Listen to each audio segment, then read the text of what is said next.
Hi friends, ഇന്ന് ഞാൻ നിങ്ങൾക്ക് പരിചയപ്പെടുത്താൻ പോകുന്നത് ESSL E-Time Tracklite സോഫ്റ്റ്വെയറിനെ കുറിച്ചാണ്. ആദ്യമായി ഈ സോഫ്റ്റ്വെയർ ഉപയോഗിക്കുന്നതിൻ്റെ ആവശ്യകത എന്താണെന്ന് നോക്കാം. നിങ്ങൾ വാങ്ങിയിരിക്കുന്ന അല്ലെങ്കിൽ നിങ്ങൾ വാങ്ങാൻ ഉദ്ദേശിക്കുന്ന ESSL ബയോമെട്രിക് ഡിവൈസിൽ തന്നെ ആ ഡിവൈസിൻ്റെ മോഡലിനനുസരിച്ച് നിങ്ങൾക്ക് അതിൽ finger, card, password, face, palm, vein ഇതൊക്കെ എൻറോൾ ചെയ്യാനായിട്ട് സാധിക്കും. അതിനനുസരിച്ച് നിങ്ങൾക്ക് പഞ്ച് ചെയ്യാനായിട്ട് സാധിക്കും. അപ്പോൾ ആ ഡിവൈസിൽ കാണിച്ചിരിക്കുന്ന ഡേറ്റിനും ടൈമിനും അനുസരിച്ച് നിങ്ങളുടെ പഞ്ചിങ് ഡിവൈസിൽ സേവ് ചെയ്യുകയും ചെയ്യും. ഡിവൈസിൽ തന്നെ മാനുവൽ റെക്കോർഡ്സ് ഓപ്ഷൻ എടുത്തു കഴിഞ്ഞിട്ടുണ്ടെങ്കിൽ നിങ്ങൾ പഞ്ച് ചെയ്ത ഡീറ്റെയിൽസ് നിങ്ങൾക്ക് ചെക്ക് ചെയ്ത് നോക്കാനായിട്ട് സാധിക്കും. ഓരോ എംപ്ലോയീസും ഏതൊക്കെ ടൈമിലാണ് പഞ്ച് ചെയ്തിരിക്കുന്നത് എന്ന്. അപ്പോൾ പിന്നെ സോഫ്റ്റ്വെയർ ഉപയോഗിക്കുന്നത് എന്തിനു വേണ്ടിയിട്ടാണ്? ഒരു എംപ്ലോയി കറക്റ്റ് ടൈമിലാണോ ജോലിക്ക് വന്നത്, അതോ അയാൾ ലേറ്റ് ആയിട്ടാണോ വന്നത്, അതോ നേരത്തെ പോയോ, അല്ലെങ്കിൽ അയാൾ എത്ര സമയം വർക്ക് ചെയ്തു, അല്ലെങ്കിൽ എത്ര സമയം ഓവർ ടൈം വർക്ക് ചെയ്തു തുടങ്ങിയ കാര്യങ്ങളെല്ലാം വളരെ എളുപ്പത്തിലും വേഗത്തിലും മനസ്സിലാക്കുന്നതിന് വേണ്ടിയിട്ടാണ് നമ്മൾ സോഫ്റ്റ്വെയർ ഉപയോഗിക്കുന്നത്. ഇപ്പോൾ സോഫ്റ്റ്വെയറിൽ റിപ്പോർട്ട് കൃത്യമായിട്ട് കാണിക്കണമെന്നുണ്ടെങ്കിൽ ഈ പറഞ്ഞ സെറ്റിങ്സുകളെല്ലാം നമ്മൾ കൃത്യമായി സെറ്റ് ചെയ്ത് കൊടുത്തിട്ടുണ്ടായിരിക്കണം. അതായത് കൃത്യമായ വർക്കിംഗ് ടൈം എങ്ങനെയാണ്, വീക്കിലോ ഏതൊക്കെ ദിവസങ്ങളിലാണ് എന്നുള്ള കാര്യങ്ങളെല്ലാം സോഫ്റ്റ്വെയറിൽ സെറ്റ് ചെയ്തിട്ടുണ്ടെങ്കിൽ മാത്രമേ അതിനനുസരിച്ചിട്ട് റിപ്പോർട്ടും കൃത്യമായി തന്നെ കിട്ടും. അപ്പോൾ ആ സെറ്റിങ്സുകൾ എങ്ങനെയൊക്കെയാണ് ചെയ്യുന്നത്, എങ്ങനെയാണ് അറ്റൻഡൻസ് ഡൗൺലോഡ് ചെയ്യുന്നത്, എങ്ങനെയാണ് റിപ്പോർട്ട് ജനറേറ്റ് ചെയ്യുന്നത് തുടങ്ങിയ കാര്യങ്ങളെല്ലാമാണ് നമ്മൾ ഈ വീഡിയോയിലൂടെ നോക്കാനായിട്ട് പോകുന്നത്.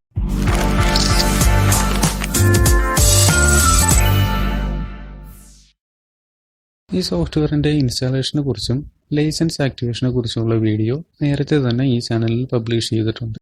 അതിനാൽ ആ വീഡിയോയുടെ ലിങ്ക് ഡിസ്ക്രിപ്ഷൻ ബോക്സിൽ കൊടുത്തിട്ടുണ്ട്. അപ്പോൾ നമുക്ക് സോഫ്റ്റ്വെയറിൻ്റെ ഇൻസ്റ്റാളേഷന് ശേഷമുള്ള സെറ്റിങ്സുകൾ എന്തൊക്കെയാണെന്ന് നോക്കാം. എന്തൊക്കെയാണ് പ്രധാനപ്പെട്ട സെറ്റിങ്സുകൾ, എങ്ങനെയാണ് അറ്റൻഡൻസ് ഡൗൺലോഡ് ചെയ്യുന്നത്, എങ്ങനെയാണ് റിപ്പോർട്ട് ജനറേറ്റ് ചെയ്യുന്നത്, ബേസിക് സെറ്റിങ്സ് എന്തൊക്കെയാണ്, അങ്ങനെയുള്ള കാര്യങ്ങളൊക്കെ നോക്കാം. അപ്പോൾ ആദ്യമായി സോഫ്റ്റ്വെയർ ഓപ്പൺ ചെയ്യുക. അതിൽ ഫസ്റ്റ് വരുന്ന പേജ് ലോഗിൻ ചെയ്യാനായിട്ടുള്ളൊരു പേജാണ്. അതിൽ ESSL എന്ന് സ്മോൾ ലെറ്ററിൽ ടൈപ്പ് ചെയ്യുക. ഡിഫോൾട്ട് ലോഗിൻ ഐഡിയും പാസ്വേഡും വരുന്നത് ESSL എന്നായിരിക്കും. ലോഗിൻ കൊടുക്കുക. ഒരുപക്ഷെ നിങ്ങളിങ്ങനെ ലോഗിൻ കൊടുക്കുന്ന സമയത്ത് എന്തെങ്കിലും വിധത്തിലുള്ള എറർ മെസ്സേജുകളാണ് കാണുന്നതെങ്കിൽ, ഉദാഹരണത്തിന് അൺഹാൻഡിൽഡ് എക്സ്പ്രഷൻ എറർ, അല്ലെങ്കിൽ cannot modify the design of table, അല്ലെങ്കിൽ മൈക്രോസോഫ്റ്റ് AEC OLEDB, അങ്ങനെയുള്ള എന്തെങ്കിലും വിധത്തിലുള്ള എറർ മെസ്സേജുകളാണ് നിങ്ങൾ കാണുന്നതെങ്കിൽ അതിൻ്റെ കാരണവും അതിൻ്റെ സൊല്യൂഷനെയും കുറിച്ചുള്ള വീഡിയോയും നേരത്തെ തന്നെ പബ്ലിഷ് ചെയ്തിട്ടുണ്ട്. അതിൻ്റെ ലിങ്കും ഡിസ്ക്രിപ്ഷൻ ബോക്സിൽ കൊടുത്തിട്ടുണ്ട്. ഈ സോഫ്റ്റ്വെയറിൽ ഇപ്പോൾ എറർ പ്രോബ്ലംസുകളൊന്നും തന്നെ ഇല്ലാത്തതുകൊണ്ട് സോഫ്റ്റ്വെയർ ലോഗിൻ ആയിരിക്കുകയാണ്. ലോഗിൻ ചെയ്തതിന് ശേഷം എന്തൊക്കെ സെറ്റിങ്സുകളൊക്കെയാണ് നമുക്കിതിൽ ബേസിക്കായിട്ട് ചെയ്യേണ്ടത് എന്നുള്ള കാര്യങ്ങൾ നോക്കാം. ആദ്യമായി മാസ്റ്റേഴ്സിൽ കമ്പനീസ് എന്നുള്ള ഓപ്ഷൻ എടുക്കുക. അതിൽ ബൈ ഡിഫോൾട്ടായിട്ട് ഒരു കമ്പനി ഉണ്ടാവും. അതുകൂടാതെ നമുക്ക് വേറെ കമ്പനി ആഡ് ചെയ്യാം. അതിനായിട്ട് ആഡ് ഓപ്ഷനിൽ ക്ലിക്ക് ചെയ്തതിന് ശേഷം കമ്പനിയുടെ പേര് കാര്യങ്ങളെല്ലാം സെറ്റ് ചെയ്ത് കൊടുക്കുക. കമ്പനി ലോഗോ കൊടുക്കാനും ഓപ്ഷനുണ്ട്. ലോഗോ ഓപ്ഷനിൽ ക്ലിക്ക് ചെയ്ത് കഴിഞ്ഞിട്ടുണ്ടെങ്കിൽ ലോഗോയും ആഡ് ചെയ്യാനായിട്ട് സാധിക്കും.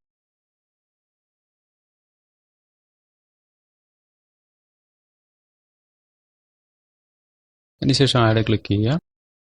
ഓക്കെ, ഇപ്പോൾ കമ്പനി നെയിം ആഡ് ആയിട്ടുണ്ട്. അതുപോലെ തന്നെ നമുക്ക് ഡിപ്പാർട്ട്മെൻറ്റുകൾ ആഡ് ചെയ്യാം. അതിനായിട്ട് മാസ്റ്റേഴ്സിൽ ഡിപ്പാർട്ട്മെൻറ്റ്സ് എന്ന് പറഞ്ഞ ഓപ്ഷൻ എടുക്കുക. അതിൻ്റെ അകത്ത് ആഡ് ഓപ്ഷനിൽ ക്ലിക്ക് ചെയ്തിട്ട് നമുക്ക് ഡിപ്പാർട്ട്മെൻറ്റുകൾ ആഡ് ചെയ്യാം. ഉദാഹരണത്തിന് സെയിൽസ്, പർച്ചേസ്, അങ്ങനെ സെപ്പറേറ്റ് ഡിപ്പാർട്ട്മെൻറ്റുകൾ ഉണ്ടെങ്കിൽ അത് ഇതിനനുസരിച്ചിട്ട് ഡിപ്പാർട്ട്മെൻറ്റിൽ ആഡ് ചെയ്ത് കൊടുക്കാം.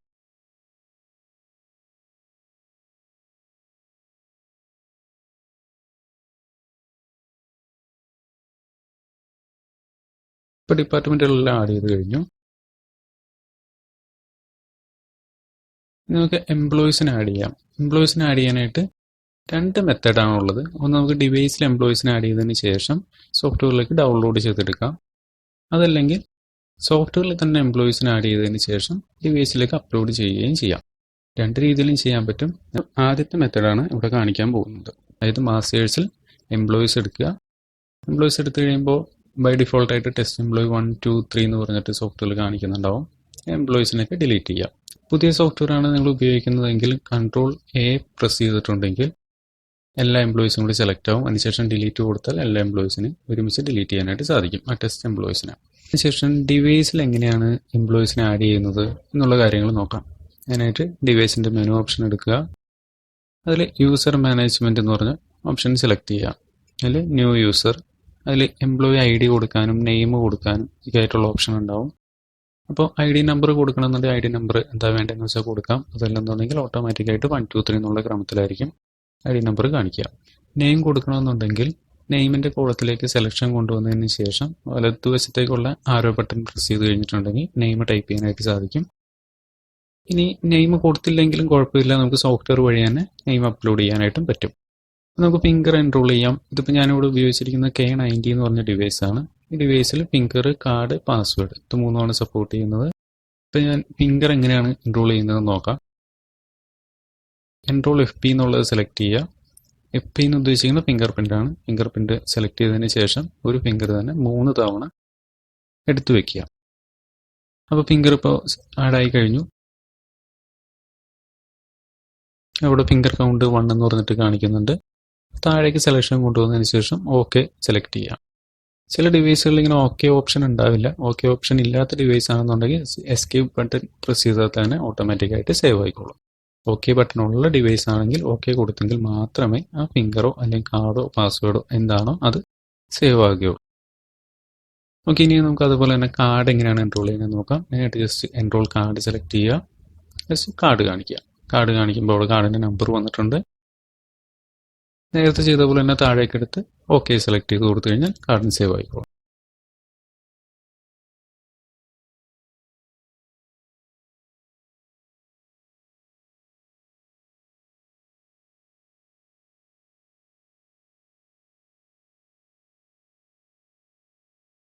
ഇനി കാർഡ് ഉപയോഗിച്ചോ ഫിംഗർ ഉപയോഗിച്ചോ നമുക്ക് പഞ്ച് ചെയ്യാനായിട്ട് സാധിക്കും.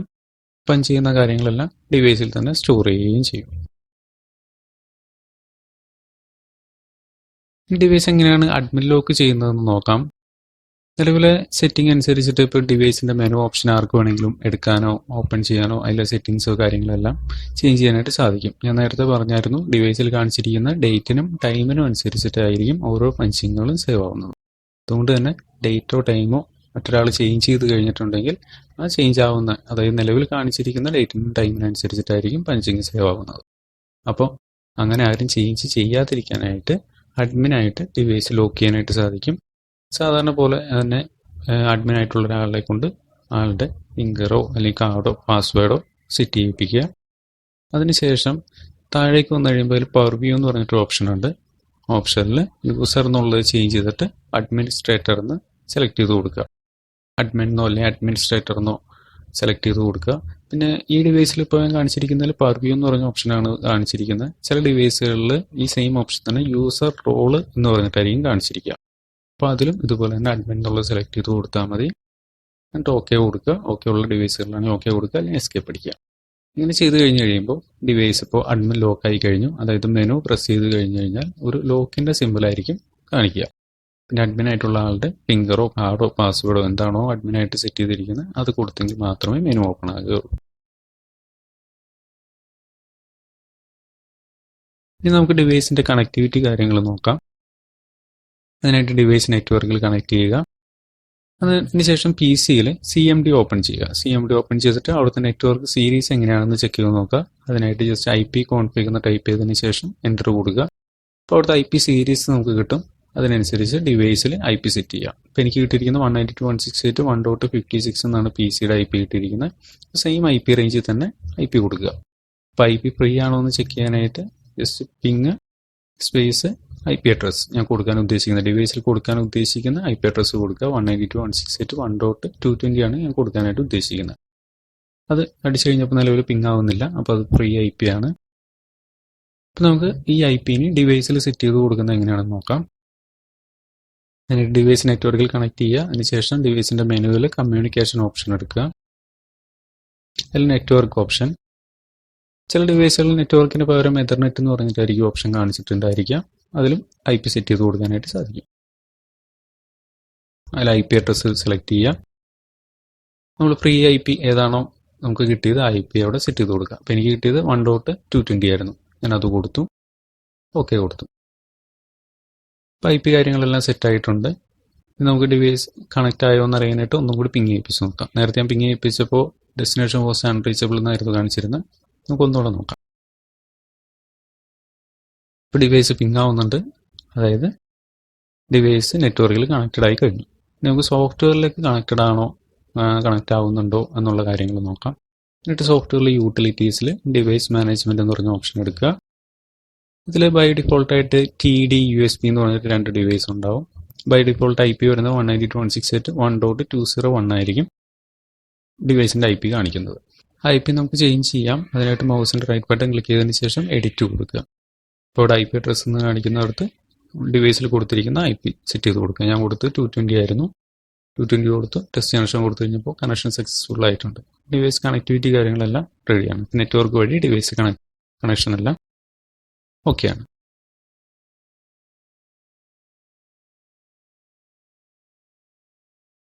ഇനി നമുക്ക് ഡിവൈസിൽ എൻറോൾ ചെയ്തിരുന്ന എംപ്ലോയീസിനെ സോഫ്റ്റ്വെയറിലേക്ക് എങ്ങനെയാണ് ഡൗൺലോഡ് ചെയ്യുന്നത് നോക്കാം. അതിനായിട്ട് നേരത്തെ എടുത്ത പോലെ തന്നെ യൂട്ടിലിറ്റീസിൽ ഡിവൈസ് മാനേജ്മെൻറ്റ് എടുക്കുക. IP കാണിച്ചിരിക്കുന്നിടത്ത് മൗസിൻ്റെ റൈറ്റ് ബട്ടൺ ക്ലിക്ക് ചെയ്തിട്ട് എഡിറ്റ് കൊടുക്കുക. അതിൽ ഡൗൺലോഡ് യൂസർ ടു DB എന്നുള്ളത് കൊടുക്കുക. അതിൽ ഫിംഗർ ആണോ കാർഡാണോ പാസ്വേഡ് ആണോ എന്താണോ നമ്മൾ എൻറോൾ ചെയ്തേക്കണമെന്ന് വെച്ചാൽ അത് സെലക്ട് ചെയ്ത് കൊടുക്കുക. ഞാനിപ്പോൾ കൊടുത്തത് ഫിംഗറും കാർഡും ആയിരുന്നു. ഫിംഗറും കാർഡും സെലക്ട് ചെയ്തതിന് ശേഷം ഡൗൺലോഡ് ടു DB കൊടുക്കുക. ഇപ്പോൾ ഡൗൺലോഡ് ആവുന്നതിൻ്റെ സ്റ്റാറ്റസ് കാണിക്കും. ഇപ്പോൾ 3 യൂസർ ഡൗൺലോഡ് ആയിട്ടുണ്ട്. ഒരു കാർഡ് 2 ഫിംഗർ പ്രിൻറ്റ് രീതിയിൽ ഡാറ്റാസ് ഡൗൺലോഡ് ആയിട്ടുണ്ട്. ഡൗൺലോഡ് ആയിരിക്കുന്നത് നമുക്ക് മാസ്റ്റേഴ്സിൽ എംപ്ലോയീസ് ലിസ്റ്റ് നോക്കി കഴിഞ്ഞിട്ടുണ്ടെങ്കിൽ അതിൽ കാണാനായിട്ട് സാധിക്കും. നേരത്തെ തന്നെ എംപ്ലോയീസിനെ ഫുള്ളായിട്ട് ഡിലീറ്റ് ചെയ്തതായിരുന്നു. ഇനിയിപ്പോൾ നമുക്ക് നോക്കാം. മാസ്റ്റേഴ്സിൽ എംപ്ലോയീസ്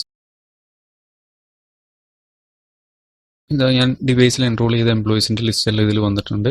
അപ്പോൾ എംപ്ലോയി കോഡ് മാത്രമേ കൊടുത്തിട്ടുണ്ടായിരുന്നുള്ളൂ. കാരണം എംപ്ലോയി നെയിം ഒന്നും കൊടുക്കാതെയാണ് ഓരോ എംപ്ലോയീസിനെ ആഡ് ചെയ്തത്. അതുകൊണ്ട് നെയിം ഒന്നും വന്നിട്ടില്ല. എംപ്ലോയി കോഡ് തന്നെ വന്നിട്ടുണ്ട്. എംപ്ലോയി നെയിമിൻ്റെ കോളത്തിലും കോഡ് തന്നെയാണ് കാണിച്ചിരിക്കുന്നത്. നമുക്കത് എഡിറ്റ് ചെയ്തിട്ട് എംപ്ലോയീസിൻ്റെ പേര് സെറ്റ് ചെയ്ത് കൊടുക്കാം. അപ്പോൾ ഏത് എംപ്ലോയിനെയാണെന്ന് വെച്ചാൽ എംപ്ലോയിനെ സെലക്ട് ചെയ്യുക. വലതുവശത്ത് എഡിറ്റ് ഓപ്ഷൻ കൊടുക്കുക. അതിൽ എംപ്ലോയി നെയിം എന്നുള്ള കോളത്തിൽ എംപ്ലോയിയുടെ നെയിം ടൈപ്പ് ചെയ്ത് കൊടുക്കുക.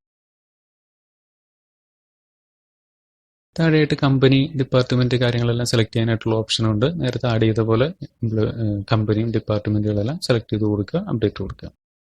അതുപോലെ ഓരോ എംപ്ലോയീസിനും ചെയ്യുക.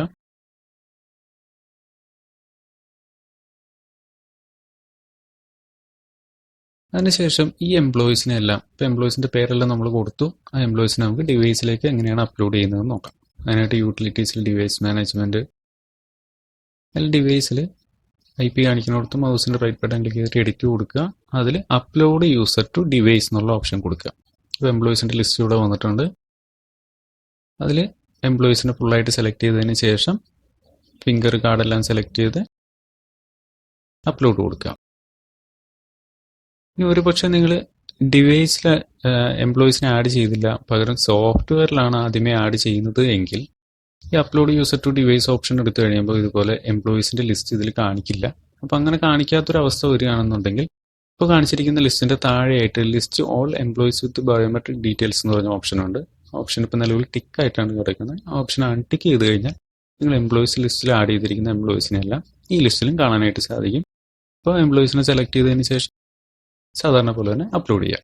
അപ്പോൾ ഡിവൈസിൽ എംപ്ലോയീസ് ഇല്ലെങ്കിലും അതിലേക്ക് നമുക്ക് സോഫ്റ്റ്വെയർ വഴി അപ്ലോഡ് ചെയ്യാനായിട്ട് സാധിക്കും. ഇതിപ്പോൾ നിലവിൽ ഞാൻ ഡിവൈസിൽ എൻറോൾ ചെയ്തിരുന്നു. എൻ്റെ സോഫ്റ്റ്വെയറിലേക്ക് എടുത്തിട്ട് തിരിച്ച് പേര് അപ്ലോഡ് ചെയ്യാൻ വേണ്ടിയിട്ടാണ് ഇപ്പോൾ ശ്രമിക്കുന്നത്. അപ്പോൾ ഈ സെയിം മെത്തേഡ് തന്നെ ഉപയോഗിച്ചുകൊണ്ട് ഒന്നിൽ കൂടുതൽ ഡിവൈസുകളുണ്ടെങ്കിലും നിങ്ങൾക്ക് ആ ഡിവൈസിലേക്ക് എംപ്ലോയീസിനെ ആഡ് ചെയ്യാനായിട്ട് സാധിക്കും. ഓക്കെ, അപ്ലോഡ് സക്സസ്ഫുൾ ആയിട്ടുണ്ട്.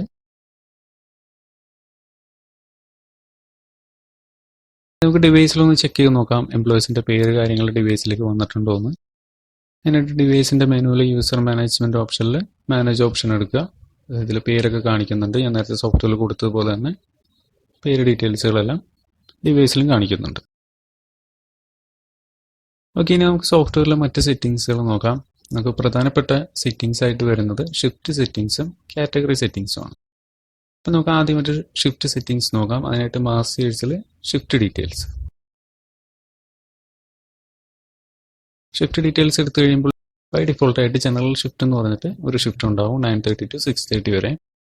അപ്പോൾ നിങ്ങളുടെ സ്ഥാപനത്തിലെ ടൈം എത്രയാണെന്ന് വെച്ചാൽ ആ ടൈം വർക്കിംഗ് ടൈം എങ്ങനെയാണെന്ന് വെച്ചാൽ സെറ്റ് ചെയ്ത് കൊടുക്കുക. അതിനായിട്ട് ജസ്റ്റ് എഡിറ്റിൽ ക്ലിക്ക് ചെയ്തതിന് ശേഷം വർക്കിംഗ് ടൈം സെറ്റ് ചെയ്ത് കൊടുക്കുക. വർക്കിംഗ് ടൈം സെറ്റ് ചെയ്യുമ്പോൾ ശ്രദ്ധിക്കേണ്ട കേസ് 24 hour ഫോർമാറ്റിൽ വേണം സെറ്റ് ചെയ്ത് കൊടുക്കാനായിട്ട്. ഇപ്പം ഞാനിവിടെ 8 മണി മുതൽ 4 മണി വരെ ഉള്ള രീതിയിലാണ് സെറ്റ് ചെയ്ത് കൊടുത്തിരിക്കുന്നത്. ഇതിന് താഴെയായിട്ട് punch begin before, punch and after, grace time, partial day, അങ്ങനെ കുറച്ച് ഓപ്ഷൻസും കൂടി കാണിക്കുന്നുണ്ട്. അപ്പോൾ ഇതിൽ പഞ്ച് ബിഗിൻ ബിഫോർ എന്ന് പറഞ്ഞ ഓപ്ഷൻ എന്തിനു വേണ്ടിയിട്ടാണെന്ന് നമുക്ക് നോക്കാം. അതായത് നമ്മളിവിടെ ബിഗിൻ ടൈം കൊടുത്തു, എൻഡ് ടൈം കൊടുത്തു. ഇങ്ങനെ ഒരു ബിഗിൻ ടൈം എൻഡ് ടൈം കൊടുത്തു കഴിഞ്ഞാൽ ഈ സമയത്തിനുള്ളിലുള്ള പഞ്ചിങ്ങുകൾ മാത്രമേ റിപ്പോർട്ടിൽ കാണിക്കൂ. അപ്പോൾ 8 മണിക്ക് മുമ്പേ വരുന്ന ഒരാളുടെ പഞ്ചിങ്ങും 4 മണിക്ക് ശേഷമുള്ള ഒരാളുടെ പഞ്ചിങ്ങും റിപ്പോർട്ടിൽ കാണിക്കില്ല. അപ്പോൾ അതുകൂടി ഈ ഷിഫ്റ്റിലേക്ക് ഉൾപ്പെടുത്താൻ വേണ്ടിയിട്ടാണ് നമ്മൾ പഞ്ച് ബിഗിൻ ബിഫോർ എന്ന് പറഞ്ഞ ഓപ്ഷൻ ഉപയോഗിക്കുന്നത്. അതായത് അതിൽ 60 മിനിറ്റാണ് ഞാനിപ്പോൾ ഇവിടെ സെറ്റ് ചെയ്തിരിക്കുന്നത്. 60 മിനിറ്റ് സെറ്റ് ചെയ്ത് കഴിഞ്ഞാൽ 7 മണി മുതൽ പഞ്ച് ചെയ്യുന്നവരെയും കൂടി ഈ ഷിഫ്റ്റിലേക്ക് തന്നെ ഉൾപ്പെടുത്തിക്കൊണ്ട് ആ പഞ്ചിങ്ങുകൾ റിപ്പോർട്ടിൽ കാണിക്കും. അപ്പോൾ പഞ്ച് ആൻഡ് ആഫ്റ്ററും അതുപോലെ തന്നെ എൻഡ് ടൈമിന് ശേഷം എത്ര സമയം വരെ ഔട്ട് പഞ്ച് ചെയ്യാനായിട്ടുള്ള സമയം അലൗഡ് ആണ്. അതായത് ഇപ്പോൾ ഓവർ ടൈമൊക്കെ ഉള്ള സ്ഥാപനങ്ങളാണെങ്കിൽ 1 മണിക്കൂർ വരെ നിൽക്കാം, അല്ലെങ്കിൽ 2 മണിക്കൂർ നിൽക്കാം, അല്ലെങ്കിൽ 5, 6, 7 മണിക്കൂർ വരെ നിൽക്കാം. അപ്പോൾ മാക്സിമം എത്ര സമയം വരെയാണോ നിൽക്കുന്നതെന്ന് വെച്ചാൽ അത്രയും സമയം പഞ്ച് ആൻഡ് ആഫ്റ്ററിൽ സെറ്റ് ചെയ്ത് കൊടുക്കുക. ഞാനിപ്പോൾ 240 മിനിറ്റ്സ് ആണ് കൊടുത്തിരിക്കുന്നത്. അതായത് എൻഡ് ടൈം കഴിഞ്ഞതിന് ശേഷം 4 മണിക്കൂറും കൂടി കഴിഞ്ഞ് വരെ പഞ്ച് ചെയ്യാനായിട്ട് സാധിക്കും. 4 മണിക്കൂർ വരെയും പഞ്ച് ചെയ്യാം. അതിനുള്ളിൽ പഞ്ച് ഔട്ട് ചെയ്തിട്ടുണ്ടെങ്കിൽ മാത്രമേ റിപ്പോർട്ടിൽ കാണിക്കൂ. അതിന് ശേഷമാണ് ചെയ്യുന്നതെന്നുണ്ടെങ്കിൽ ആ പഞ്ചിങ് ഇതുപോലെ തന്നെ റിപ്പോർട്ടിൽ കാണിക്കില്ല. അടുത്തതായിട്ട് വരുന്നത് ഗ്രേസ് ടൈം ആണ്. അതായത് ലേറ്റ് ആയിട്ട് വരാൻ അലൗഡ് ആയിട്ടുള്ള ടൈം എത്രയാണെന്നാണ് ഇവിടെ കൊടുക്കേണ്ടത്. അതായത് 5 മിനിറ്റ് വരെ ലേറ്റ് ആവാം, അല്ലെങ്കിൽ 10 മിനിറ്റ് വരെ ലേറ്റ് ആവാം. അങ്ങനെ ഉണ്ടെങ്കിൽ ആ 10 മിനിറ്റ് അവിടെ സെറ്റ് ചെയ്ത് കൊടുത്തു കഴിഞ്ഞാൽ ഈ ഷിഫ്റ്റിൽ വരുന്ന ആൾ 10 മിനിറ്റ് വരെ ലേറ്റ് ആയാലും അല്ലെങ്കിൽ ലേറ്റ് ആയി എന്ന് പറഞ്ഞിട്ട് റിപ്പോർട്ടിൽ കാണിക്കില്ല. ഇത്രയും ടൈം അലൗഡ് ആണെന്നുള്ള രീതിയിലായിരിക്കും റിപ്പോർട്ടിൽ വരിക. അടുത്തായിട്ട് വരുന്ന പാർഷ്യൽ ഡേ എന്ന് പറഞ്ഞ ഓപ്ഷനാണ്.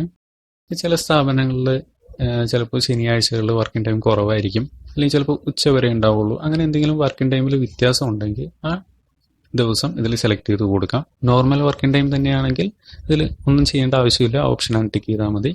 എന്തെങ്കിലും വ്യത്യാസമുണ്ടെങ്കിൽ, സാധാരണ വർക്കിംഗ് ടൈമിൽ നിന്നും വ്യത്യാസമുണ്ടെങ്കിൽ മാത്രം ഈ ഓപ്ഷൻ ഉപയോഗിക്കുക. അതിനുശേഷം അതിൽ ബിഗിൻ ടൈമും എൻഡ് ടൈമും സെറ്റ് ചെയ്ത് കൊടുക്കുക. ഓക്കെ, ഇതിപ്പോൾ ഞാൻ വർക്കിംഗ് ടൈം ഇവിടെ സെറ്റ് ചെയ്ത് കഴിഞ്ഞു. ഇനി ഒന്നിൽ കൂടുതൽ വർക്കിംഗ് ടൈമുകൾ ഉണ്ടെങ്കിൽ എങ്ങനെ ആഡ് ചെയ്യാം എന്നാണ് നോക്കുന്നത്. അതിനായിട്ട് ആഡ് ഓപ്ഷനിൽ ക്ലിക്ക് ചെയ്യുക, ഷിഫ്റ്റ് നെയിം കൊടുക്കുക, ഷോർട്ട് നെയിമും കൊടുക്കുക, ബിഗിൻ ടൈമും എൻഡ് ടൈമും കൊടുക്കുക. നേരത്തെ പറഞ്ഞ പോലെ തന്നെ പഞ്ച് ബിഗിൻ ബിഫോറും പഞ്ച് ആൻഡ് ആഫ്റ്റർ എല്ലാം കൊടുത്തിട്ട് ഷിഫ്റ്റ് ആഡ് ചെയ്ത് കൊടുക്കാം. അപ്പോൾ ഇതുപോലെ എത്ര വർക്കിംഗ് ടൈം ഉണ്ടോ അതിനനുസരിച്ച് ടൈമിങ്ങുകൾ ആഡ് ചെയ്ത് കൊടുക്കാം. ഞാനിപ്പോൾ ഇവിടെ ജനറൽ ഷിഫ്റ്റിൽ ടൈം കൊടുത്തിട്ടുണ്ട്. അതുകൂടാതെ ഈവനിങ് ഷിഫ്റ്റ്, ഇപ്പോൾ നൈറ്റ് ഷിഫ്റ്റ് ആഡ് ചെയ്യുകയാണ്.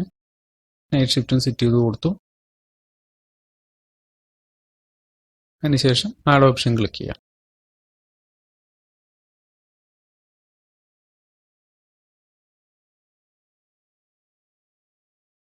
ഓക്കെ, ഇവിടെ ഇപ്പോൾ ഞാൻ 3 ഷിഫ്റ്റുകളാണ് ആഡ് ചെയ്തിരിക്കുന്നത്. ഇനി വരുന്ന പോസിബിലിറ്റീസ് എന്ന് വെച്ച് കഴിഞ്ഞാൽ ചിലപ്പോൾ നിങ്ങളുടെ സ്ഥാപനത്തിൽ ഈ 3 ഷിഫ്റ്റുകളും ഒരു എംപ്ലോയി തന്നെ പല പല ദിവസങ്ങളിൽ പല പല ഷിഫ്റ്റുകളിലായിട്ട് വർക്ക് ചെയ്യുന്നുണ്ടാവും. അപ്പോൾ അങ്ങനെയുള്ള സാഹചര്യങ്ങളിൽ നമുക്ക് സെറ്റ് ചെയ്യാനായിട്ടൊരു ഓപ്ഷൻ ഉണ്ട്. മാസ്റ്റർ സെറ്റിങ്സ് എടുക്കുക. അതിൽ താഴെയായിട്ട് when no shift assigned consider എന്ന് പറഞ്ഞിട്ട് ഓപ്ഷൻ ഉണ്ട്. ബൈ ഡിഫോൾട്ടായിട്ട് പ്രീവിയസ് ഡേ ഷിഫ്റ്റ് ആയിരിക്കും. അത് മാറ്റിയിട്ട് ഓട്ടോ ഷിഫ്റ്റ് കൊടുക്കുക, അപ്ഡേറ്റ് ചെയ്യുക. ഇങ്ങനെ ചെയ്തു കഴിഞ്ഞാൽ പഞ്ച് ചെയ്യുന്ന സമയത്തിനനുസരിച്ച് സോഫ്റ്റ്വെയർ തന്നെ ആളുടെ ഷിഫ്റ്റ് സെലക്ട് ചെയ്തോളും. അപ്പോൾ അതുകൊണ്ട് ഇന്നിപ്പോൾ ഡേ ഷിഫ്റ്റ് കയറിയ ആൾക്ക് നാളെ നൈറ്റ് ഷിഫ്റ്റോ അല്ലെങ്കിൽ ഈവനിങ് ഷിഫ്റ്റോ മറ്റേത് ഷിഫ്റ്റിലേക്ക് വേണമെങ്കിലും മാറി കയറാവുന്നതാണ്. ഇനി അഥവാ അങ്ങനെയല്ല, ഏതെങ്കിലും എംപ്ലോയീസിന് അതായത് ഷിഫ്റ്റുകൾ മാത്രമേ കയറാൻ പാടുള്ളൂ എന്നുണ്ടെങ്കിൽ ആ ഷിഫ്റ്റ് നമുക്ക് അസൈൻ ചെയ്ത് കൊടുക്കാനായിട്ടും ഓപ്ഷനുണ്ട്. ഉദാഹരണത്തിന് ഇപ്പോൾ ലേഡീസ് സ്റ്റാഫുകളൊക്കെ ആണെന്നുണ്ടെങ്കിൽ ഡേ ഷിഫ്റ്റ് മാത്രമേ ഉണ്ടാവുള്ളൂ. അപ്പോൾ അങ്ങനെയുള്ള എംപ്ലോയീസിനായിട്ട് നമുക്ക് ഷിഫ്റ്റ് അസൈൻ ചെയ്ത് കൊടുക്കാം. അതിനായിട്ട് മാസ്റ്റേഴ്സിൽ എംപ്ലോയി ഷിഫ്റ്റ് എന്ന് പറഞ്ഞ ഓപ്ഷൻ എടുക്കും. എംപ്ലോയി ഷിഫ്റ്റ് എടുത്തു കഴിഞ്ഞ് കഴിയുമ്പോൾ അതിൽ വലതുവശത്ത് അസൈൻ ഓപ്ഷൻ ഉണ്ടാവും. അസൈനിൽ ക്ലിക്ക് ചെയ്യാം. അതിൽ ഫ്രം ഡേറ്റും ടു ഡേറ്റും കൊടുക്കാനായിട്ടുള്ള ഓപ്ഷൻ ഉണ്ടാവും. എംപ്ലോയീസിൻ്റെ ലിസ്റ്റും വന്നിട്ടുണ്ടാവും. അപ്പോൾ അതിൽ ഫ്രം ഡേറ്റും ടു ഡേറ്റും സെലക്ട് ചെയ്ത് കൊടുക്കുക. അതായത് എന്ന് മുതൽ എന്ന് വരെയാണ് ആ ഷിഫ്റ്റ് ബാധകം എന്നുള്ള രീതിയിലാണ് ഫ്രം ഡേറ്റും ടു ഡേറ്റും കൊടുക്കുന്നത്. വലതുവശത്ത് ഷിഫ്റ്റ് ലിസ്റ്റിൽ നിന്നും ഷിഫ്റ്റ് സെലക്ട് ചെയ്ത് കൊടുക്കുക, അസൈൻ ഷിഫ്റ്റ് കൊടുക്കുക. അതുപോലെ ഏതൊക്കെ എംപ്ലോയീസിനാണെന്ന് വെച്ചാൽ ഏത് രീതിയിൽ വേണമെങ്കിലും ഡേറ്റ് സെലക്ട് ചെയ്ത് കൊടുക്കാം. 1 മാസത്തേക്കോ 1 വർഷത്തേക്കോ ഒരാഴ്ചത്തേക്കോ എങ്ങനെ വേണമെങ്കിലും ഡേറ്റ് സെലക്ട് ചെയ്യാനായിട്ട് സാധിക്കും. ഇതിൽ ശ്രദ്ധിക്കേണ്ട കാര്യം എന്ന് വെച്ച് കഴിഞ്ഞാൽ ഇതുപോലൊരു ഡേറ്റ് സെലക്ട് ചെയ്ത് കൊടുത്ത് ഷിഫ്റ്റ് അസൈൻ ചെയ്ത് കഴിഞ്ഞാൽ ആ എംപ്ലോയി ആ ഷിഫ്റ്റിൽ തന്നെ വർക്ക് ചെയ്യണം. വേറെ ഷിഫ്റ്റിലാണ് വർക്ക് ചെയ്യുന്നതെങ്കിൽ അയാൾക്ക് ആബ്സെൻ്റ് ആയിരിക്കും റിപ്പോർട്ടിൽ കാണിക്കുക. ഇനി അടുത്തായി വരുന്നൊരു പോസിബിലിറ്റി എന്ന് വെച്ച് കഴിഞ്ഞാൽ ചില സ്ഥാപനങ്ങളിൽ ചിലപ്പോൾ 10 15 ഷിഫ്റ്റുകൾ ഉണ്ടായെന്ന് വരാം. പക്ഷേ ഒരു എംപ്ലോയി ചിലപ്പോൾ കയറുന്നത് 2 3 ഷിഫ്റ്റുകൾ മാത്രമേ ഉണ്ടായിരിക്കുകയുള്ളൂ. അങ്ങനെയുള്ള സാഹചര്യങ്ങളിൽ നമ്മൾ ഓട്ടോ ഷിഫ്റ്റ് കൊടുത്തു കഴിഞ്ഞാൽ ആ എംപ്ലോയി പഞ്ച് ചെയ്യുന്നതിനനുസരിച്ച് ചിലപ്പോൾ അടുത്തടുത്ത് വേറെ ഏതെങ്കിലും ഷിഫ്റ്റുകളിലേക്കൊക്കെ ചേഞ്ച് ആയി പോയെന്നും വരാം. അപ്പോൾ അങ്ങനത്തെ പ്രോബ്ലംസ് വരാതിരിക്കാനായിട്ട് അങ്ങനെയുള്ള സ്ഥാപനങ്ങൾ, അതായത് ഒരുപാട് ഷിഫ്റ്റുകൾ ഉള്ള സ്ഥാപനങ്ങളാണെങ്കിൽ മാത്രം മാസ്റ്റേഴ്സിൽ ഷിഫ്റ്റ് ഗ്രൂപ്പ് എന്ന് പറഞ്ഞ ഓപ്ഷൻ ഉപയോഗിക്കാം. അതിൻ്റെ അകത്ത് ആഡ് ഓപ്ഷൻ ക്ലിക്ക് ചെയ്ത് കഴിയുമ്പോൾ ഷിഫ്റ്റുകളുടെ എല്ലാം ലിസ്റ്റ് ലെഫ്റ്റ് സൈഡിൽ കാണിക്കുന്നുണ്ട്. അതിൽ ഒരു എംപ്ലോയി, ഉദാഹരണത്തിന് 10 ഷിഫ്റ്റ് ഉണ്ട്, പക്ഷെ ഒരു എംപ്ലോയി 2 ഷിഫ്റ്റിൽ മാത്രമേ വർക്ക് ചെയ്യുള്ളൂ അല്ലെങ്കിൽ 3 ഷിഫ്റ്റിൽ മാത്രമേ വർക്ക് ചെയ്യുള്ളൂ എങ്കിൽ ആ ഷിഫ്റ്റുകൾ മാത്രം സെലക്ട് ചെയ്തിട്ടുകൊണ്ട് ഒരു ഗ്രൂപ്പ് ക്രിയേറ്റ് ചെയ്യാനായിട്ട് സാധിക്കും. ഇപ്പം ഞാനിവിടെ ഒരു 2 ഷിഫ്റ്റ് മാത്രം സെലക്ട് ചെയ്തുകൊണ്ട് ഒരു ഗ്രൂപ്പ് ആഡ് ചെയ്യുകയാണ്. ആ ഗ്രൂപ്പ് എംപ്ലോയിക്ക് സെലക്ട് ചെയ്ത് കൊടുക്കാം. അതായത് മാസ്റ്റേഴ്സിൽ എംപ്ലോയീസ് കയറി കഴിഞ്ഞാൽ എംപ്ലോയീസിനെ എഡിറ്റ് ചെയ്യുന്ന ടൈമിൽ ഷിഫ്റ്റ് ഗ്രൂപ്പ് എന്ന് പറഞ്ഞിട്ട് ഓപ്ഷൻ ഉണ്ട്, അതിൽ ആഡ് ചെയ്ത ഗ്രൂപ്പ് സെലക്ട് ചെയ്ത് കൊടുക്കാം. ഇങ്ങനെ സെലക്ട് ചെയ്ത് കൊടുത്താൽ ആ ഗ്രൂപ്പിലുള്ള ഷിഫ്റ്റുകളിൽ മാത്രമേ ആ എംപ്ലോയി ഓട്ടോ ഷിഫ്റ്റിൽ വർക്ക് ചെയ്യുകയുള്ളൂ. ഇനി അഥവാ നിങ്ങൾ ഷിഫ്റ്റ് സെറ്റ് ചെയ്യാനായിട്ട് ശ്രമിക്കുന്ന ടൈമിൽ, ഷിഫ്റ്റ് ഡീറ്റെയിൽസോ അല്ലെങ്കിൽ ഷിഫ്റ്റ് ഗ്രൂപ്പോ ആഡ് ചെയ്യാനായിട്ട് ശ്രമിക്കുന്ന ടൈമിൽ ആ ഓപ്ഷൻസ് ഇതുപോലെ ഡിസേബിൾഡ് ആയിട്ടാണ് കിടക്കുന്നത്, നിങ്ങൾക്കത് സെലക്ട് ചെയ്യാനായിട്ട് സാധിക്കുന്നില്ല എങ്കിൽ മാസ്റ്റേഴ്സിൽ മാസ്റ്റർ സെറ്റിംഗ്സ് എടുക്കുക. അതിൽ ഫിക്സഡ് ഷിഫ്റ്റ് എന്നുള്ള ഓപ്ഷൻ എനേബിൾഡ് ആയിരിക്കും. അത് ഡിസേബിൾ ചെയ്തതിന് ശേഷം അപ്ഡേറ്റ് ചെയ്യുക. ഇങ്ങനെ ചെയ്യുമ്പോൾ ഷിഫ്റ്റ് റിലേറ്റഡ് ആയിട്ടുള്ള ബാക്കി ഓപ്ഷൻസുകളെല്ലാം എനേബിൾ ആയിക്കോളും. ഓക്കെ, ഇനി നമുക്ക് അടുത്ത പ്രധാനപ്പെട്ട സെറ്റിംഗിലേക്ക് പോകാം, അതായത് കാറ്റഗറി സെറ്റിംഗ്സ്. മാസ്റ്റേഴ്സിൽ EMP കാറ്റഗറി സെറ്റിംഗ്സ് എടുത്തു കഴിയുമ്പോൾ അതിൽ ഡിഫോൾട്ടായിട്ട് ഒരു കാറ്റഗറി ഉണ്ടാവും. അത് നമുക്ക് എഡിറ്റ് ചെയ്യാം. എഡിറ്റ് ഓപ്ഷനിൽ ക്ലിക്ക് ചെയ്യാം. എഡിറ്റ് ഓപ്ഷനിൽ ക്ലിക്ക് ചെയ്ത് കഴിയുമ്പോൾ ഇതുപോലൊരു പേജ് ആയിരിക്കും വരിക. ഇതിൽ കുറേ ഓപ്ഷൻസുകൾ കാണിച്ചിട്ടുണ്ട്. ഇതിൽ ഫസ്റ്റ് തന്നെ വരുന്നത് OT ഫോർമുലയാണ്. അപ്പോൾ നിങ്ങളുടെ സ്ഥാപനത്തിൽ ഓവർ ടൈം ഏത് രീതിയിലാണെന്ന് വെച്ചാൽ അത് ഇതിനനുസരിച്ച് സെലക്ട് ചെയ്ത് കൊടുക്കാം. ഓവർ ടൈം ഇല്ലാത്ത സ്ഥാപനമാണെങ്കിൽ OT not applicable, overtime ഉള്ള സ്ഥാപനമാണെങ്കിൽ ഏത് രീതിയിലാണ് ഓവർ ടൈം കാൽക്കുലേറ്റ് ചെയ്യേണ്ടത്, അതായത് out punch minus shift end time, total duration minus shift hours, early coming plus late going, ഇങ്ങനെ 3 ഓപ്ഷൻസ് ആണ് OT ഫോർമുലയിൽ വരുന്നത്. ആദ്യത്തെ ഓപ്ഷൻ എന്താണെന്ന് നോക്കാം. Out punch minus shift end time, അതായത് ഒരു എംപ്ലോയി പഞ്ച് ചെയ്യുന്ന സമയം മൈനസ് ഷിഫ്റ്റ് തീരുന്ന ടൈം. അതായത് ഉദാഹരണം പറഞ്ഞാൽ ഒരു എംപ്ലോയി പഞ്ച് ചെയ്തത് വൈകിട്ട് 6 മണിക്കാണെന്ന് വിചാരിക്കുക, ഷിഫ്റ്റ് തീരുന്നത് 4 മണിക്കാണ്. അപ്പോൾ 6 - 4 2 മണിക്കൂർ ഓവർ ടൈമിലേക്കായിരിക്കും കാണിക്കുക. ഇനി അടുത്തായിട്ട് വരുന്ന total duration minus shift hours. ചില സ്ഥാപനങ്ങളിൽ കൃത്യമായ വർക്കിംഗ് ടൈം ഉണ്ടാവില്ല. ഉദാഹരണം ചില IT സ്ഥാപനങ്ങളിലാണെങ്കിൽ അവിടെയുള്ള എംപ്ലോയീസിന് ഏതെങ്കിലും സമയത്ത് വന്ന് വർക്ക് ചെയ്തിട്ട് പോവാം, അങ്ങനെയായിരിക്കും. അപ്പോൾ അവർക്ക് കറക്റ്റ് ആയിട്ടുള്ളൊരു വർക്കിംഗ് ടൈം ഇല്ലാത്തത് കൊണ്ട് ഇതുപോലെ out punch minus shift end time ആ രീതിയിൽ കാൽക്കുലേറ്റ് ചെയ്യാനായിട്ട് സാധിക്കില്ല. അപ്പോൾ അങ്ങനെയുള്ള കേസുകളിൽ total duration minus shift hours ഉപയോഗിക്കാം. അതായത് ഷിഫ്റ്റ് അവർ കൊടുത്തിരിക്കുന്ന, അതായത് ബിഗിൻ ടൈമും എൻഡ് ടൈമും തമ്മിലുള്ള ഡിഫറൻസ്, ഉദാഹരണത്തിന് ഇപ്പോൾ 8 മണിക്കൂറാണെന്ന് കരുതുക, ഒരു എംപ്ലോയി വർക്ക് ചെയ്തിരിക്കുന്നത് 10 മണിക്കൂറാണ്. അങ്ങനെയാണെങ്കിൽ അയാൾക്ക് 2 മണിക്കൂറായിരിക്കും ഓവർ ടൈം കാണിക്കുക. അതായത് അയാളുടെ വർക്കിംഗ് ഡ്യൂറേഷൻ വെച്ചിട്ടായിരിക്കും ഓവർ ടൈം കാൽക്കുലേറ്റ് ചെയ്യുക.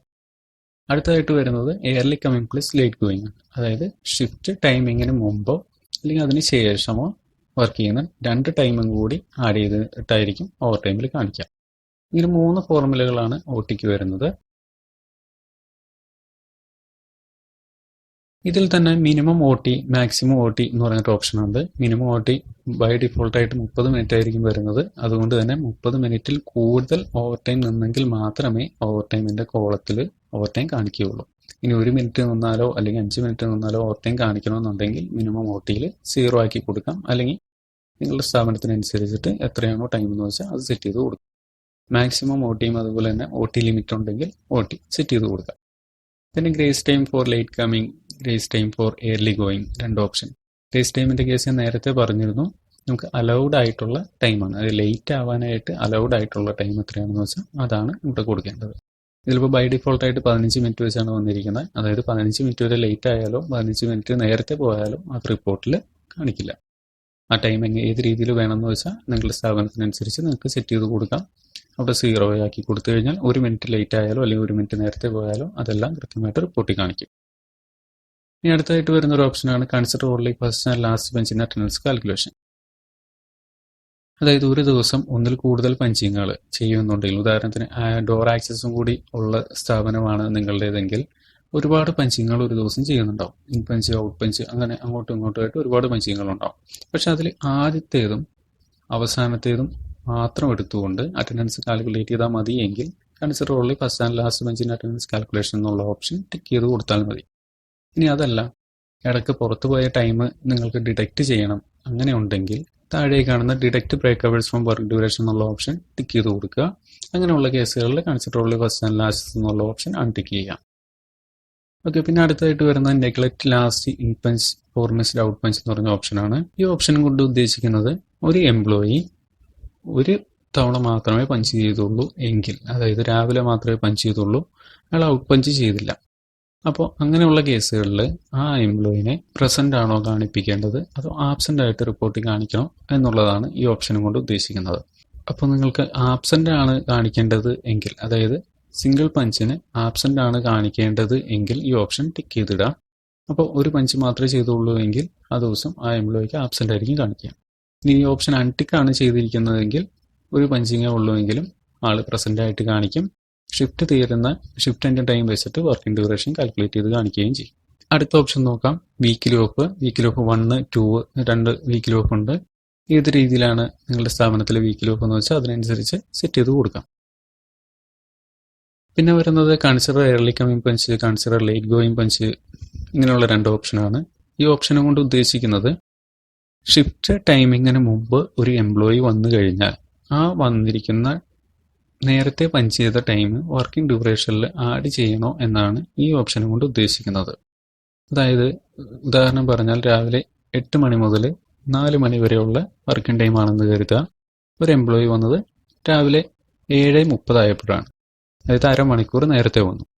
അപ്പോൾ അയാളുടെ വർക്കിംഗ് ടൈം എന്ന് പറയുന്നത് ഏകദേശം 8.5 മണിക്കൂറോളം ഉണ്ടാവും. പക്ഷേ അങ്ങനെ വേണ്ട, ഷിഫ്റ്റിന്റെ ഉള്ളിലുള്ള ടൈമിംഗ് മാത്രം കാണിച്ചാൽ മതി എന്നുണ്ടെങ്കിൽ കൺസിഡർ എയർലി കമ്മിങ് പഞ്ച് എന്നുള്ള ഓപ്ഷൻ അൺടിക്ക് ചെയ്യുക. അപ്പോൾ 8 മണിക്കൂറായിരിക്കും വർക്കിംഗ് ഡ്യൂറേഷനിൽ കാണിക്കുക. പകരം ഈ ഓപ്ഷൻ ടിക്ക് ചെയ്താണ് ഇട്ടിരിക്കുന്നതെങ്കിൽ 8.5 മണിക്കൂറായിരിക്കും റിപ്പോർട്ടിൽ കാണിക്കുക. അതുപോലെ തന്നെയാണ് കൺസിഡർ ലേറ്റ് ഗോയിങ് പഞ്ച് എന്നുള്ള ഓപ്ഷനും സെയിം തന്നെ. ഷിഫ്റ്റിന് ശേഷം നിൽക്കുന്ന ടൈം വർക്കിംഗ് ഡ്യൂറേഷനിൽ ആഡ് ചെയ്യണോ വേണ്ടയോ എന്നുള്ളതാണ് ആ ഓപ്ഷനും കൊണ്ട് ഉദ്ദേശിക്കുന്നത്. പിന്നെ താഴെ വരുന്ന ഓപ്ഷനാണ് calculate half day if work duration is less than 240. 4 മണിക്കൂറിൽ കുറവാണ് വർക്കിംഗ് ഡ്യൂറേഷൻ എങ്കിൽ റിപ്പോർട്ടിൽ ആ ദിവസം ഹാഫ് ഡേ ആയിട്ടായിരിക്കും കാണിക്കുന്നത്. ആ 240 എന്നുള്ള ഏത് രീതിയിൽ വേണമെങ്കിലും ചേഞ്ച് ചെയ്യാം. എത്രയാണ് വേണ്ടതെന്ന് വെച്ചാൽ നിങ്ങളുടെ സ്ഥാപനത്തിനനുസരിച്ച് നിങ്ങൾക്ക് സെറ്റ് ചെയ്ത് കൊടുക്കാം. പിന്നെ അടുത്തതായിട്ട് വരുന്നത് കാൽക്കുലേറ്റ് ആബ്സെന്റ് എന്നുള്ള ഓപ്ഷനാണ്. Calculate absent work duration is less than 120. അത് 2 മണിക്കൂറിൽ കുറവാണ് വർക്കിംഗ് ഡ്യൂറേഷൻ എങ്കിൽ ആബ്സെന്റ് ആയിരിക്കും കാണിക്കുക. പിന്നെ അതുപോലെ തന്നെ പാർഷ്യൽ ഡേ. പാർഷ്യൽ ഡേയ്സിൽ നേരത്തെ നമ്മൾ പാർഷ്യൽ ഡേ സെറ്റ് ചെയ്തായിരുന്നു, സാറ്റർഡേ പാർഷ്യൽ ഡേ ആയിട്ട് കൊടുത്തായിരുന്നു. അപ്പോൾ പാർഷ്യൽ ഡേയിൽ എങ്ങനെയാണെന്നാണ് അടുത്ത 2 ഓപ്ഷൻ വരുന്നത്. പിന്നെ അതിൻ്റെ താഴെയായിട്ട് വരുന്നത് mark weekly of and holiday as absent, prefix days absent. എഴുതിയിരിക്കുന്ന പോലെ തന്നെ ഒരു എംപ്ലോയി വീക്കിലി ഓഫിനോ അല്ലെങ്കിൽ ഹോളിഡേക്കോ മുമ്പുള്ള ദിവസം ലീവ് എടുത്തു കഴിഞ്ഞാൽ ആ ഹോളിഡേയും കൂടി അല്ലെങ്കിൽ വീക്കിലി ഓഫും കൂടി ആബ്സെന്റ് ആയിട്ടായിരിക്കും മാർക്ക് ചെയ്യുക. ഉദാഹരണത്തിന് സൺഡേ വീക്കിലി ഓഫാണ്, ഒരു എംപ്ലോയി സാറ്റർഡേയിൽ ലീവ് എടുത്തു കഴിഞ്ഞാൽ സൺഡേ കൂടി ആബ്സെന്റ് ആയിട്ടായിരിക്കും കാണിക്കുക. അടുത്ത അതുപോലെ തന്നെ സഫിക്സ് ഡേയ്സ് ആബ്സെന്റ് എന്നുള്ള രീതിയിലാണ് രണ്ടാമത്തെ ഓപ്ഷൻ വരുന്നത്. അതായത് സൺഡേ വീക്കിലി ഓഫാണ്, മൺഡേയിൽ ലീവ് എടുത്തു കഴിഞ്ഞിട്ടുണ്ടെങ്കിൽ സൺഡേ കൂടി ആബ്സെന്റ് ആയിട്ട് കാൽക്കുലേറ്റ് ചെയ്യും. അടുത്തായിട്ട് വരുന്നത് mark weekly of and holiday as absent if both prefix and suffix days absent. അതായത് സൺഡേ വീക്കിലി ഓഫാണ്, ഒരു എംപ്ലോയി സാറ്റർഡേയിലും മൺഡേയിലും ലീവ് എടുത്തു കഴിഞ്ഞാൽ സൺഡേ ആബ്സെന്റ് ആയിട്ട് കാണിക്കും. അപ്പോൾ ഇതിൽ ഏതൊക്കെയാണ് ആവശ്യമുള്ളതെന്ന് വെച്ചാൽ നിങ്ങളുടെ സ്ഥാപനത്തിനനുസരിച്ച് നിങ്ങൾക്ക് സെറ്റ് ചെയ്യാം. അല്ലെങ്കിൽ ഇങ്ങനെയുള്ള ഓപ്ഷൻസുകളൊന്നും ഉപയോഗിക്കുന്നില്ല എന്നുണ്ടെങ്കിൽ അതാണ് ടിക്ക് ചെയ്യാം. പിന്നെ അടുത്തായിട്ട് വരുന്നത് mark half day absent when late four 3 days. 3 ദിവസം ലേറ്റ് ആയിട്ട് വന്നു കഴിഞ്ഞാൽ, അതായത് നമ്മൾ കൊടുത്തിരിക്കുന്ന ഗ്രേസ് ടൈമിനേക്കാളും 3 ദിവസം ലേറ്റ് ആയിട്ട് വന്നു കഴിഞ്ഞാൽ ഹാഫ് ഡേ ആബ്സെന്റ് ആക്കാം. ഹാഫ് ഡേ എന്നുള്ളത് ഫുൾ ഡേ ആക്കാം. 3 ദിവസം എന്നുള്ളത് 1 മുതൽ 5 വരെ കൊടുക്കാനും ഓപ്ഷൻ ഉണ്ട്. പിന്നെ അടുത്തായിട്ട് വരുന്ന mark half day if late by. നമുക്ക് മിനിറ്റ് കൊടുത്തിട്ട് ഇത്ര സമയം ലേറ്റ് ആയിട്ട് വന്നു കഴിഞ്ഞാൽ ഹാഫ് ഡേ ആക്കാം. അതായത് ഞാൻ 60 മിനിറ്റ് ആണ് കൊടുത്തിരിക്കുന്നത്, അതായത് 1 മണിക്കൂർ ലേറ്റ് ആയിട്ട് വന്നിട്ടുണ്ടെങ്കിൽ ഹാഫ് ഡേ ആവും. അതുപോലെ തന്നെ 1 മണിക്കൂർ നേരത്തെ പോയിട്ടുണ്ടെങ്കിലും ഹാഫ് ഡേ ആക്കാനായിട്ടുള്ള ഓപ്ഷൻ ഉണ്ട്. എല്ലാം ആവശ്യാനുസരണം നിങ്ങളുടെ സ്ഥാപനത്തിലെ രീതികൾക്കനുസരിച്ചിട്ട് സെറ്റ് ചെയ്ത് കൊടുക്കുക. അതിനുശേഷം അപ്ഡേറ്റ് ചെയ്യാം. സാധാരണ രീതിയിൽ കാറ്റഗറി വേറെ ആഡ് ചെയ്യേണ്ട ആവശ്യം വരാറില്ല. കാരണം ഇപ്പോൾ ഈ പറഞ്ഞ സെറ്റിങ്സുകളെല്ലാം ഒരു സ്ഥാപനത്തിലെ എല്ലാ എംപ്ലോയീസിനും മിക്കവാറും സെയിം രീതിയിൽ തന്നെ ആയിരിക്കും. ഇനി അഥവാ എന്തെങ്കിലും വ്യത്യാസം ഉണ്ടെങ്കിൽ മാത്രം അടുത്ത കാറ്റഗറി ആഡ് ചെയ്യുക. അങ്ങനെയുള്ള സാഹചര്യങ്ങളിൽ മാസ്റ്ററിൽ എംപ്ലോയീസ് കയറിയിട്ട് ആ കാറ്റഗറി എംപ്ലോയീസിനെ സെലക്ട് ചെയ്ത് കൊടുക്കുകയും ചെയ്യാം. ഇനി നമുക്ക് എങ്ങനെയാണ് റിപ്പോർട്ട് എടുക്കുന്നത് നോക്കാം. അതിനായിട്ട് നമുക്ക് ഡിവൈസിന് അറ്റൻഡൻസ് റിപ്പോർട്ട് ഡൗൺലോഡ് ചെയ്യണം. എങ്ങനെയാണ് ഡൗൺലോഡ് ചെയ്യുന്നത് നോക്കാം. അതിനായിട്ട് യൂട്ടിലിറ്റീസിൽ ഡിവൈസ് മാനേജ്മെൻറ്റ് ഓപ്ഷൻ എടുക്കുക, ഡിവൈസ് സെലക്ട് ചെയ്യുക, സ്റ്റാർട്ട് ഡൗൺലോഡ് കൊടുക്കുക. ഇത് ഡിവൈസ് നെറ്റ്വർക്ക് വഴി കണക്റ്റഡ് ആണെങ്കിൽ എങ്ങനെ ഡൗൺലോഡ് ചെയ്യും എന്നുള്ളതാണ് കാണിക്കുന്നത്. നേരത്തെ നമ്മൾ ഡിവൈസ് നെറ്റ്വർക്കിലെല്ലാം കണക്ട് ചെയ്തായിരുന്നു. അപ്പോൾ ഇതുപോലെ ഡൗൺലോഡ് ചെയ്യാം. എപ്പോൾ റിപ്പോർട്ട് എടുക്കണമെങ്കിലും അതിന് മുമ്പായിട്ട് അറ്റൻഡൻസ് ഡൗൺലോഡ് ചെയ്തിട്ടുണ്ടായിരിക്കണം. ഡൗൺലോഡ് ചെയ്തെങ്കിൽ മാത്രമേ റിപ്പോർട്ട് ജനറേറ്റ് ചെയ്യാനായിട്ട് സാധിക്കൂ. കാരണം ഞാൻ ആദ്യമേ പറഞ്ഞിരുന്നു, പഞ്ച് ചെയ്യുന്ന ഡേറ്റാസ് എല്ലാം ഡിവൈസിലാണ് സേവ് ആകുന്നത്. നമുക്ക് സോഫ്റ്റ്വെയറിലേക്ക് വേണമെന്നുണ്ടെങ്കിൽ സോഫ്റ്റ്വെയറിലേക്ക് ഡൗൺലോഡ് ചെയ്താൽ മാത്രമേ കിട്ടൂ. ഇതിപ്പോൾ ഞാൻ ഡൗൺലോഡ് ചെയ്തിട്ടുണ്ട്. ഡൗൺലോഡ് ആയോ എന്ന് അറിയാനായിട്ട് ജസ്റ്റ് മോണിറ്റർ ഓപ്ഷനിൽ ക്ലിക്ക് ചെയ്ത് നോക്കുക. അപ്പോൾ അവിടെ എംപ്ലോയീസിൻ്റെ ലിസ്റ്റും പഞ്ച് ചെയ്തിരിക്കുന്ന പഞ്ചിങ് കാര്യങ്ങളെല്ലാം കാണിക്കുന്നുണ്ട്. വലതുവശത്ത് സ്റ്റാറ്റസ് പ്രസന്റ് എന്നും കാണിക്കുന്നുണ്ട്. അപ്പോൾ ഡൗൺലോഡ് ചെയ്തു, റിപ്പോർട്ട് കാര്യങ്ങളെല്ലാം സോഫ്റ്റ്വെയറിലേക്ക് ഡൗൺലോഡ് ആയി എന്ന് നമുക്ക് ഈ ഒരു ഓപ്ഷൻ എടുത്ത് നോക്കിയിട്ടുണ്ടെങ്കിൽ ഉറപ്പുവരുത്താനായിട്ട് സാധിക്കും. നമുക്ക് റിപ്പോർട്ട് എടുക്കാം. റിപ്പോർട്ട് എടുക്കുന്നതിന് മുമ്പായിട്ട് അറ്റൻഡൻസ് റിപ്പോർട്ടിൽ റീകാൽക്കുലേറ്റ് അറ്റൻഡൻസ് എന്നുള്ള ഓപ്ഷനിൽ ക്ലിക്ക് ചെയ്യുക. അവിടെ ഫ്രം ഡേറ്റും ടു ഡേറ്റും സെലക്ട് ചെയ്ത് കൊടുത്തതിന് ശേഷം കാൽക്കുലേറ്റ് കൊടുക്കുക. അപ്പോൾ നിങ്ങൾ ചെയ്തിരിക്കുന്ന സെറ്റിങ്സുകൾക്ക് അനുസരിച്ചിട്ട് സോഫ്റ്റ്വെയർ റിപ്പോർട്ട് കാൽക്കുലേറ്റ് ചെയ്ത് കഴിഞ്ഞു. നമുക്ക് റിപ്പോർട്ട് ജനറേറ്റ് ചെയ്യാം. അറ്റൻഡൻസ് റിപ്പോർട്ടിൽ ഡെയിലി അറ്റൻഡൻസ് റിപ്പോർട്ട് അല്ലെങ്കിൽ മന്ത്ലി അറ്റൻഡൻസ് റിപ്പോർട്ട് ഏത് റിപ്പോർട്ടാണ് വേണ്ടതെന്ന് വെച്ചാൽ സെലക്ട് ചെയ്യാം. ഞാനിപ്പോൾ ഇതിൽ ഡീറ്റെയിൽഡ് അറ്റൻഡൻസ് റിപ്പോർട്ടാണ് സെലക്ട് ചെയ്തിരിക്കുന്നത്. അപ്പോൾ അതിൽ ഫ്രം ഡേറ്റും ടു ഡേറ്റും സെലക്ട് ചെയ്ത് കൊടുക്കുക. എന്ന പോലെ വരെയുള്ള റിപ്പോർട്ടാണ് വേണ്ടതെന്ന് വെച്ചാൽ സെലക്ട് ചെയ്യുക. റീകാൽക്കുലേറ്റ് അറ്റൻഡൻസ് ടിക്ക് ചെയ്തതിന് ശേഷം ജനറേറ്റ് കൊടുക്കുക. റിപ്പോർട്ട് ജനറേറ്റ് ആയിട്ടുണ്ട്. ഇതിൽ employee code, name, shift, in time, out time, working duration, OT, total duration, late by, early by, status, punch records കാര്യങ്ങളെല്ലാം ഈ റിപ്പോർട്ടിൽ കാണിച്ചിട്ടുണ്ട്. ഡെയിലി അറ്റൻഡൻസിൽ ഡീറ്റെയിൽഡ് റിപ്പോർട്ട് ഫോർമാറ്റ് ആണ്. ഇതുപോലെ തന്നെ ഒരുപാട് ഫോർമാറ്റുകൾ ഈ ടൈം ട്രാക്കലേറ്റ് സോഫ്റ്റ്വെയറിലുണ്ട്. ഇനിയിപ്പോൾ അടുത്തായിട്ട് ഒന്ന് ബേസിക് റിപ്പോർട്ട് ഒന്ന് നോക്കാം. ഈ ഒരു ഫോർമാറ്റിലാണ് ബേസിക് റിപ്പോർട്ട് വന്നിരിക്കുന്നത്. അടുത്തായിട്ട് സമ്മറി റിപ്പോർട്ട് നോക്കാം. ഓരോന്നും ഓരോ ഫോർമാറ്റുകളിലായിരിക്കും കാണിക്കുക. ഇതിൽ ഏത് റിപ്പോർട്ട് എടുത്താലും നിങ്ങൾക്ക് ആ റിപ്പോർട്ട് എക്സലിലേക്കോ PDF-ലേക്കോ സേവ് ചെയ്യാം. നേരിട്ട് പ്രിന്റ് ഔട്ട് എടുക്കാനും ഓപ്ഷൻ ഉണ്ട്. ജസ്റ്റ് പ്രിന്റ് ഓപ്ഷനിൽ ക്ലിക്ക് ചെയ്ത് കഴിഞ്ഞ് പ്രിന്റർ സെലക്ട് ചെയ്ത് പ്രിന്റ് കൊടുത്തു കഴിഞ്ഞാൽ നേരിട്ട് പ്രിന്റ് ഔട്ട് എടുക്കാനും സാധിക്കും. നേരത്തെ ഞാൻ പറഞ്ഞിരുന്നു ഡിവൈസ് നെറ്റ്വർക്ക് വഴി കണക്ട് ചെയ്തിട്ട് റിപ്പോർട്ട് എടുക്കുന്നതാണ് നമ്മളിപ്പോൾ നോക്കിയത്. ഇനി അഥവാ ഡിവൈസ് നെറ്റ്വർക്കിൽ കണക്ട് ചെയ്യാൻ പറ്റാത്ത സ്ഥലമാണെന്നുണ്ടെങ്കിൽ നമുക്ക് പെൻഡ്രൈവ് ഉപയോഗിച്ചും റിപ്പോർട്ട് ഡൗൺലോഡ് ചെയ്യാനായിട്ട് സാധിക്കും. അതിന് ഡിവൈസിൽ പെൻഡ്രൈവ് കണക്ട് ചെയ്യുക. പെൻഡ്രൈവ് കണക്ട് ചെയ്യുമ്പോൾ ശ്രദ്ധിക്കേണ്ടത് 8 GB താഴെയുള്ള പെൻഡ്രൈവ് ആയിരിക്കണം. FAT32 ഫോർമാറ്റ് ആയിരിക്കണം. അതിനുശേഷം ഡിവൈസിൻ്റെ മെനുവിൽ USB മാനേജർ എന്നോ അല്ലെങ്കിൽ ഡൗൺ അപ്ലോഡ് എന്ന് പറഞ്ഞിട്ടോ ഓപ്ഷൻ ഉണ്ടാവും. ഒരു USB-യുടെ ചിഹ്നമായിട്ടുള്ള ഒരു ഓപ്ഷൻ കാണും. അത് ജസ്റ്റ് ഓപ്പൺ ചെയ്യുക. അതിൻ്റെ അത് UDisk ഡൗൺലോഡ്, അതിൽ download attendance log. Attendance download ആകുന്നുണ്ട്. പെൻഡ്രൈവിലേക്ക് ഡൗൺലോഡ് ആയി കഴിഞ്ഞു. പെൻഡ്രൈവ് നമുക്ക് PC-യിൽ കണക്ട് ചെയ്യാം. PC-യിൽ കണക്ട് ചെയ്തിട്ട് പെൻഡ്രൈവ് ഓപ്പൺ ചെയ്ത് കഴിഞ്ഞ് കഴിയുമ്പോൾ ഇതുപോലെ ഒരു ഫയലായിരിക്കും വരിക. ATTlog.dat ഫോർമാറ്റിലുള്ള ഒരു ഫയലായിരിക്കും. ഇനി നമുക്ക് സോഫ്റ്റ്വെയറിലേക്ക് പോവാം. സോഫ്റ്റ്വെയറിൽ യൂട്ടിലിറ്റീസിൽ ഡിവൈസ് മാനേജ്മെൻറ്റ്, അതിൽ USB എന്നുള്ളത് സെലക്ട് ചെയ്തതിന് ശേഷം ഡൗൺലോഡ് USB കൊടുക്കുക. ഇനി അഥവാ നിങ്ങളുടെ സോഫ്റ്റ്വെയറിൽ USB ഓപ്ഷൻ കാണുന്നില്ല എങ്കിൽ TD തന്നെ സെലക്ട് ചെയ്താലും മതി. പക്ഷേ ഡൗൺലോഡ് കൊടുക്കുമ്പോൾ ഡൗൺലോഡ് USB എന്നുള്ള ഓപ്ഷൻ തന്നെ കൊടുക്കണം. നിങ്ങളുടെ പെൻഡ്രൈവ് സെലക്ട് ചെയ്ത് കൊടുക്കുക. അതിൽ ATTlog എന്നുള്ള ഫയൽ സെലക്ട് ചെയ്ത് ഓപ്പൺ കൊടുക്കുക. അറ്റൻഡൻസ് ലോഗ്സ് ഡൗൺലോഡ് ആവുന്നുണ്ട്. പക്ഷെ പെൻഡ്രൈവ് വഴി ഡൗൺലോഡ് ചെയ്യുമ്പോൾ ഒരു പ്രോബ്ലം എന്ന് പറയുന്നത് ഓരോ തവണയും 1 മുതലുള്ള അറ്റൻഡൻസ് ഡൗൺലോഡ് ആയിക്കൊണ്ടിരിക്കും. നമ്മൾ നെറ്റ്വർക്ക് വഴിയാണ് ഡൗൺലോഡ് ചെയ്യുന്നതെങ്കിൽ ബാലൻസ് ഉള്ള ലോഗ്സ് മാത്രമാണ് ഡൗൺലോഡ് ആവുള്ളൂ. ഉദാഹരണം പറഞ്ഞാൽ ഒരു 100 ലോഗ്സ് നമ്മൾ ഡൗൺലോഡ് ചെയ്ത് കഴിഞ്ഞു എന്ന് കരുതുക. 2 ദിവസം കഴിഞ്ഞ് വീണ്ടും ഡൗൺലോഡ് ചെയ്യാണ്. അപ്പോൾ 101, 102 എന്നായിരിക്കും നെറ്റ്വർക്ക് വഴിയാണെങ്കിൽ ഡൗൺലോഡ് ആവുന്നത്. പക്ഷേ USB വഴിയാണെങ്കിൽ ഓരോ തവണയും 1, 2 എന്നുള്ള രീതിയിൽ ഫസ്റ്റ് മുതലുള്ള അറ്റൻഡൻസ് ഡൗൺലോഡ് ആവും. അപ്പോൾ ഒരുപാട് ലോഗ്സുകൾ ഉണ്ടെന്നുണ്ടെങ്കിൽ USB വഴി ഡൗൺലോഡ് ചെയ്യുമ്പോൾ ഒരുപാട് സമയവും എടുക്കും ഓരോ തവണയും. അപ്പോൾ കഴിവതും നെറ്റ്വർക്ക് തന്നെ ഉപയോഗിക്കാനായിട്ട് ശ്രമിക്കുക. ഇനി നമുക്ക് ജസ്റ്റ് മന്ത്ലി റിപ്പോർട്ട് ഒന്ന് ചെക്ക് ചെയ്ത് നോക്കാം. അറ്റൻഡൻസ് റിപ്പോർട്ടിൽ മന്ത്ലി റിപ്പോർട്ട് എടുക്കുക.